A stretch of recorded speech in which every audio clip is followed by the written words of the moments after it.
Tangent of theta equals secant of theta over cosecant of theta.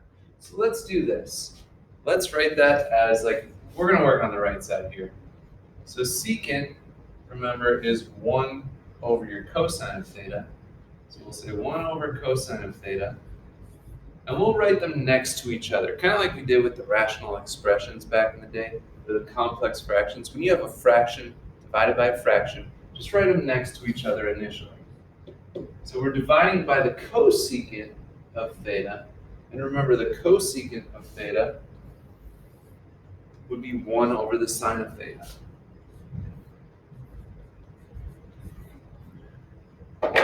So when you have a fraction divided by a fraction, remember, you keep the first fraction,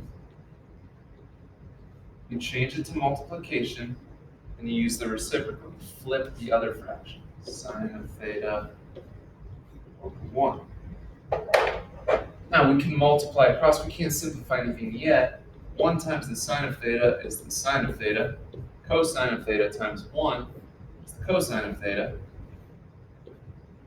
And then if you look, tangent is sine over cosine. So we have sine of theta over cosine of theta. That's equivalent to tangent of theta, which is what our end goal was. Woo! Awesome. Just one more. One more today.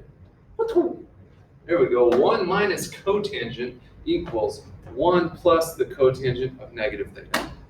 Now, we don't have any negative angle identities for the reciprocal functions, the cotangent, secant, and cosecant. They're the same as the sine, cosine, and cotangent. So tangent, you can just kick the negative out to the front. You could, in theory, do the same thing here, but we have to show our work for it. So we could say 1 plus cotangent is the reciprocal of tangent. Tangent of negative theta. And then we could be like, oh, snizza. We could kick the negative out in front since tangent is an odd identity. So we could say plus 1 over negative tangent of theta. And then we're like, oh, well, you could just kick the negative out in front of the fraction. So instead of 1 plus 1 over negative, we could just make it 1 minus 1 over tangent of theta. Right? Those are equivalent. All we did was change the plus to a minus because it's like plus negative. And then we could use our reciprocal property and say that 1 over the tangent of theta is equal to the cotangent.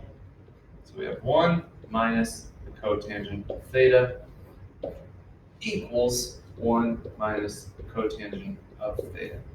So we didn't use a lot of the Pythagorean identities. We'll do that more so next time. But we can do this. We just got to work at it a little bit. It's okay to wrestle with this a little bit. It's okay to wrestle.